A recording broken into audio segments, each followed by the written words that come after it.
Greetings.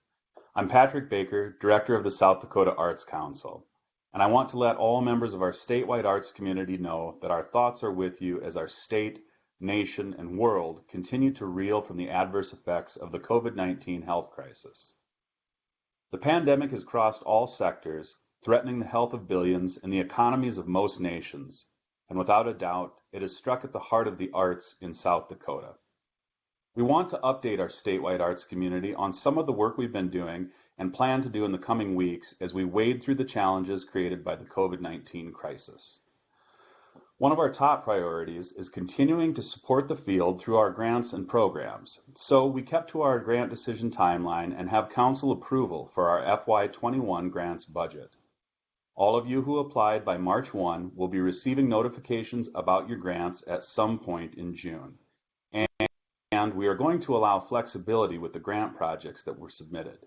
If you receive one of our grants and your project has been affected by the pandemic, we'll work with you to allow adjustments to your timeline or plans and make sure the arts in South Dakota can continue to thrive while we find a way forward.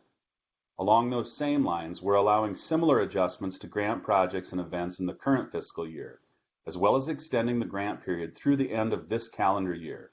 So, if you have grant funds to use that were meant for events scheduled from mid-March to the end of June 2020, we're going to give you until December 31 to complete those projects and allow for changes to them, such as switching to a virtual format, adjusting the timeline and budget, or re-envisioning the remainder of your project.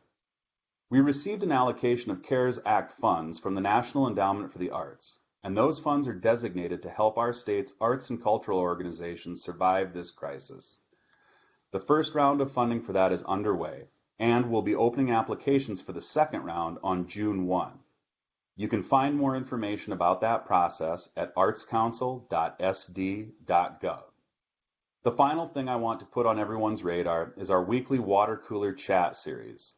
We're going to start this process next week, May 21, and do this every Thursday afternoon at 3 p.m. for the foreseeable future. We'll send out an invite for you to join us to discuss what's on your minds, so watch for an email and social media postings about that. We hope to talk to you soon. Thank you.